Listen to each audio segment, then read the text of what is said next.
Good morning, children.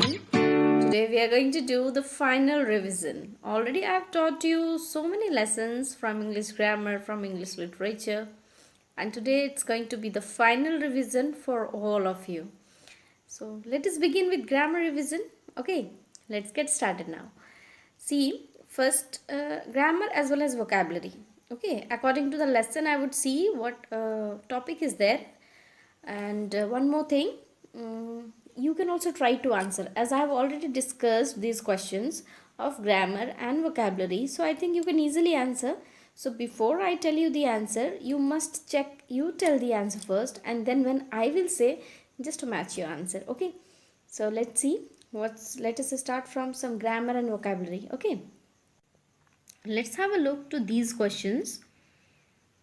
These are the similes which I have already discussed and I have made a video on it. So let's read out these answers.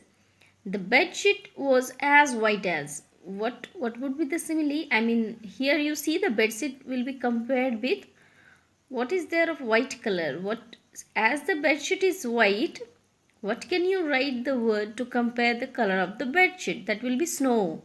The bed sheet was as white as snow. The thief was as sly as fox. The mother was as busy as bee. Ritu is as gentle as a lamb. The father told his son to soar like a, it will be like an eagle, to soar like an eagle. Next, the boy was as light as feather. The boy was as light as feather. Her cheeks are red like a rose. The young boy was as slippery as an eel.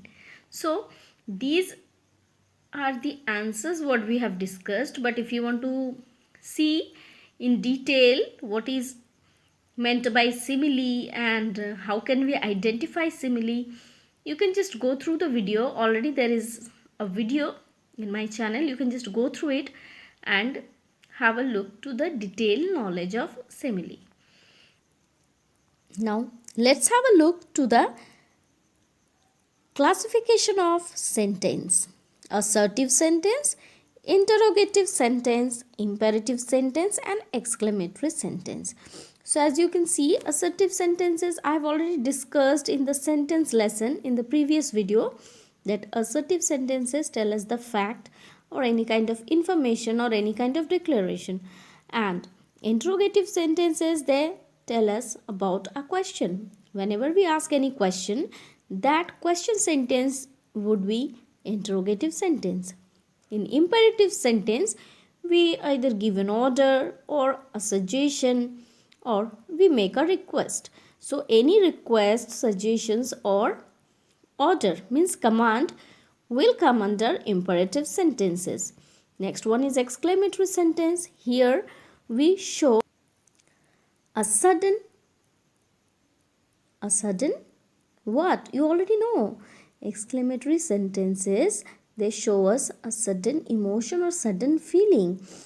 And here this type of sentences, they end with an exclamation mark. Now how can you identify the exclamation mark? As you can see here, the red color, it's just like I in opposite way. As you can see this sign, this is exclamation sign. Okay, and exclamatory sentences, they end with this exclamatory sign. This is the marks of exclamation. Now let's identify these sentences. No one is ready to go out now. This is which kind of sentence? This is an assertive sentence, as it is just a fact or statement. So it would be assertive sentence. Have the reservations been done? Have the reservations been done? Now as you can see the question mark at the end, and this sentence is a question and it has started with a helping verb. Question, either it starts with any WH word or any helping verb. So I am reading it out once again. Have the reservations been done? It will be, of course, you know the answer, interrogative sentence. The next question is stay away from this matter. Stay away from this matter. Now guess what kind of sentence is it? Stay away from this matter. This is an imperative sentence. As it is an order, it's an imperative sentence. Fourth one, how brave the child is. How brave the child is. As you can see the exclamation mark at the end. So, this is an exclamatory sentence. Question number 5. Please shut the door. Please shut the door. As it's a request, and as I said, request, command and advices, they come under imperative sentence. So as you can see, the answers are also written here, imperative sentence.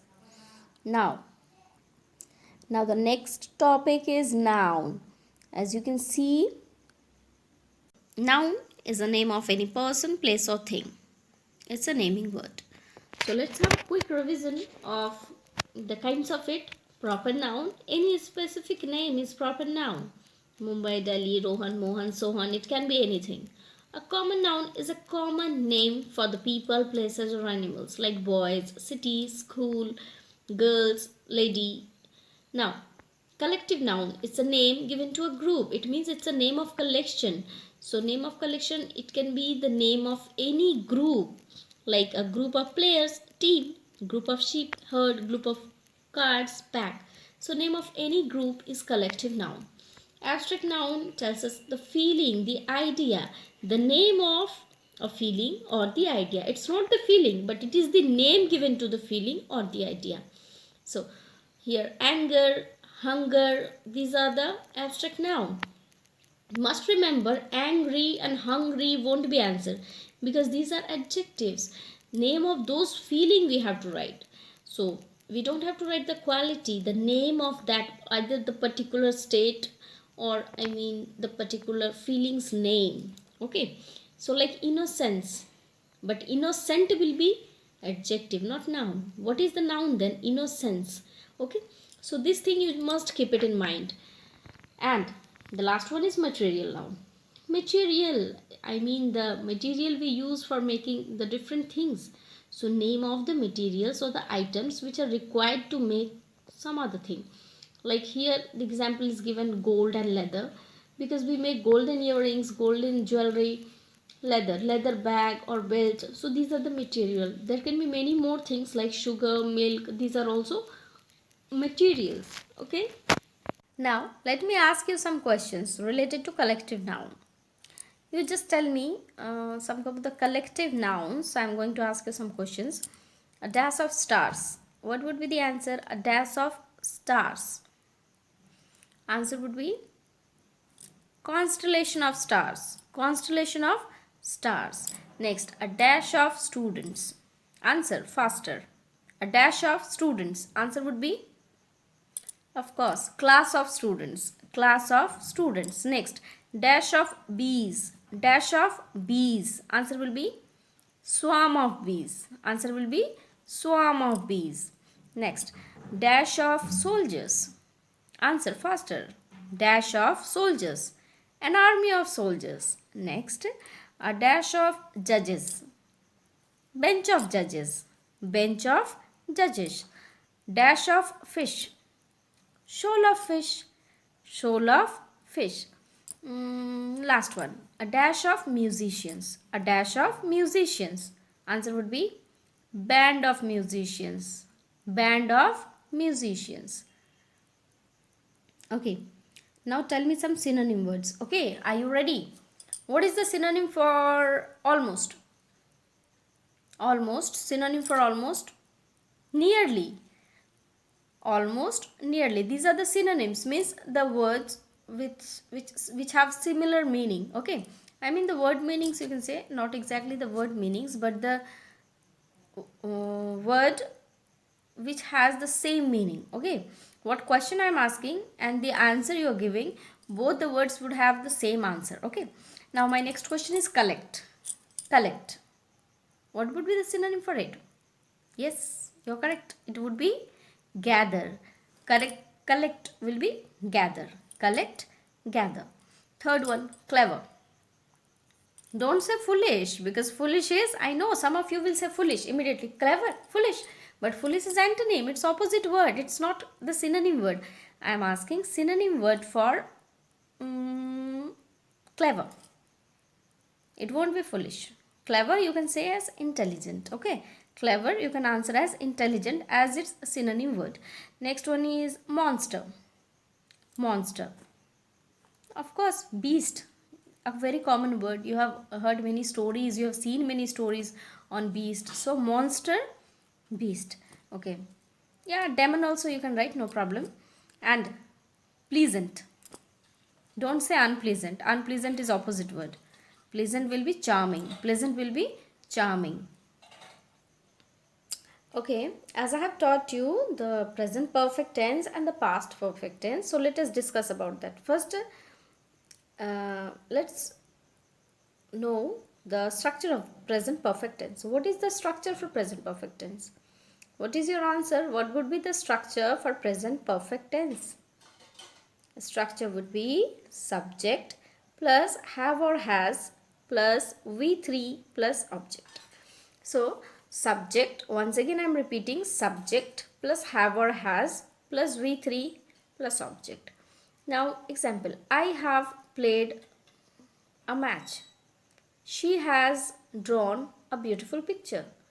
My mother has cooked delicious food. My brother has gone out of the station. They have come to my home. So these are the examples of present perfect tense. And what would be the structure for the past perfect tense? The structure for past perfect tense is subject plus had plus V3 plus object. Once again I am repeating, subject plus had plus V3 plus object. Now definition, some examples. She had, same example you can write. You can just replace the word like has or have with had. So you can say, they had called me. She had invited me. I had gone there. So these are the examples of past perfect tense. Okay. Okay, there is one more grammar topic, that is pronoun, and which video you have already gone through. You have seen the video of pronoun, but still let's have a quick revision of the same topic, pronoun. Pronoun are the words which are used in place of noun. Now, as we cannot repeat the name so many times, what do? We just we use some other words in place of name. If we talk about a boy and we cannot repeat his name so many times, then we say he. If we talk about a girl, then we use the word she. And if we talk about some group of people, or there are more than one or two, then we say they. If we talk about my group, I and some of my friend, I can say we. If I talk about you, if I'm talking to you, I won't call your name all the time. I will call as you. So these are the pronouns, but there are many types of it, and there are some common types of pronoun and adjectives.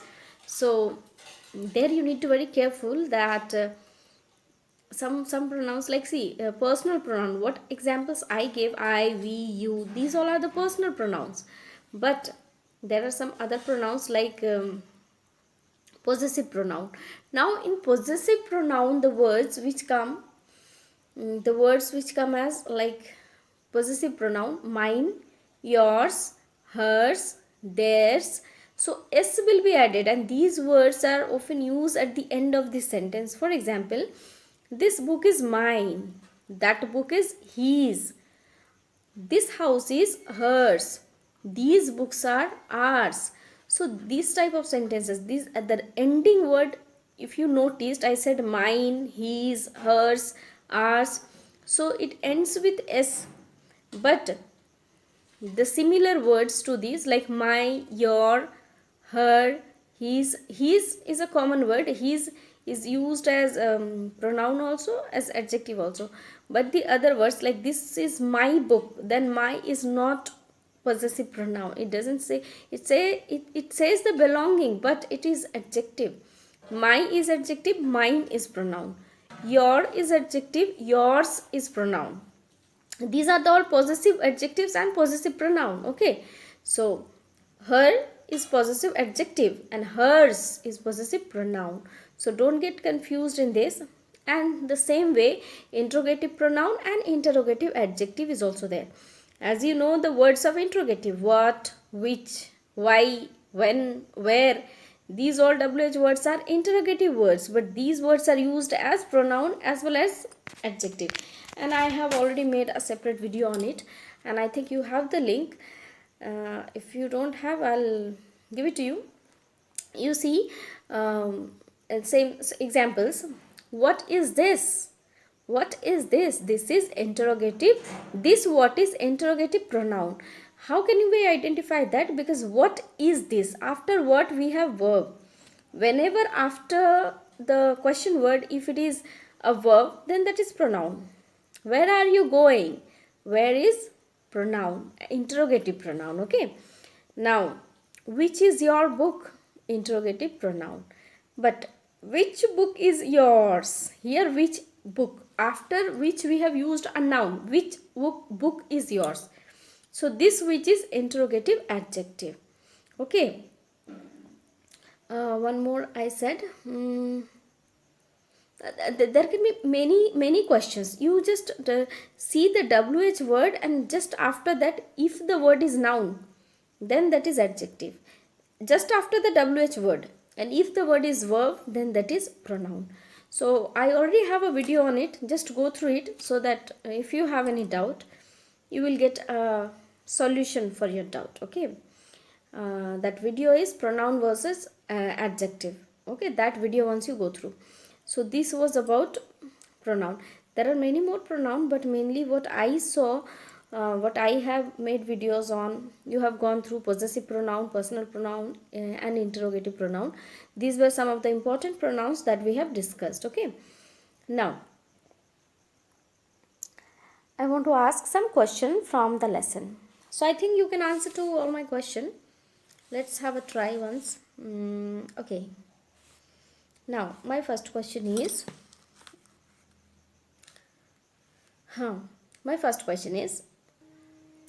who went to travel on a long journey? Who went to travel on a long journey? Answer. So, who was in need of travel? Someone who went for a long journey. Who is that? Ali Kozia. The character is Ali Kozia from the lesson The Boy Judge, which I have already taught. Okay. Now, what was his problem? His problem was to keep all his gold pieces. How many gold pieces were there? Faster. There were 1000 gold pieces with him. Okay. Where did he keep it? He kept it in a jar. What was there in the jar? There were some olives. First, it was filled with gold coins, and top of that, he has kept some olives, and he kept it in his friend's warehouse. Who was his friend? What was the name of his friend? His friend was Hussein. If you remember the name, I have taught you the story. It was a very interesting story. His friend who allowed him to keep his jar in his warehouse. Warehouse means storeroom. So who was his friend? His friend was Hussein. Okay. After how many years did he come back? After how many years did Ali Kozia come back? It was 7 years almost. It was almost 7 years. Okay. After coming back to his home, he went to his friend's house, Hussein, to get his jar. What did he find there? When he went to bring his jar, what did he find there? Faster. That the gold pieces were missing. The gold pieces were missing. Okay, who disguised himself? Here you see the word disguised means changing the getup. Who changed the getup? It was the caliph. It was the caliph actually who wanted to give the correct judgment for this matter of Ali Kozia and Hussein. Actually, finally, who gave the correct judgment? Who gave the correct judgment? The boy from the village, those who were playing courtroom the previous night. So there was a group of boys, and one boy from that group who was playing the role of judge, he gave the final and correct decision at the end. Now, tell me one word meaning. What is the meaning of the word rain? It's not R-A-I-N, it's R-E-I-G-N, rain. The pronunciation is it's same like R-A-I-N, rain, but it's rain, R-E-I-G-N, rain. Rain means rule. Rain means rule. And one another word for merchant. You have gone through this word merchant in the lesson, the boy judge. What is the meaning of the word merchant? What can be the other word used for the word merchant? Trader. What would be it? Trader. Okay. There is one more important word, vizier. V-I-Z-I-E-R, vizier. What is the meaning of the word vizier? It means advisor. It means advisor.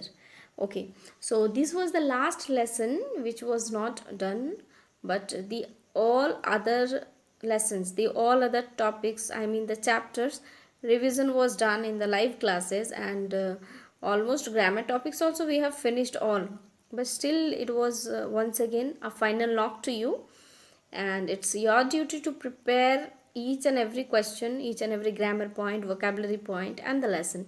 Still, if you have any doubt, you can ask me. I'm always available to answer your questions, so don't worry about that.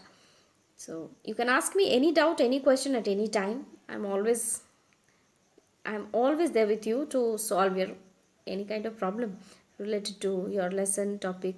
Okay, so go through the lesson, go through the grammar topic, vocabulary, and quickly get doubt and get it solved.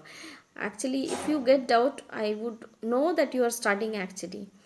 And if you don't have any doubt, better, then you may get full marks in exam. Hopefully, all the best. Thank you. Have a good day.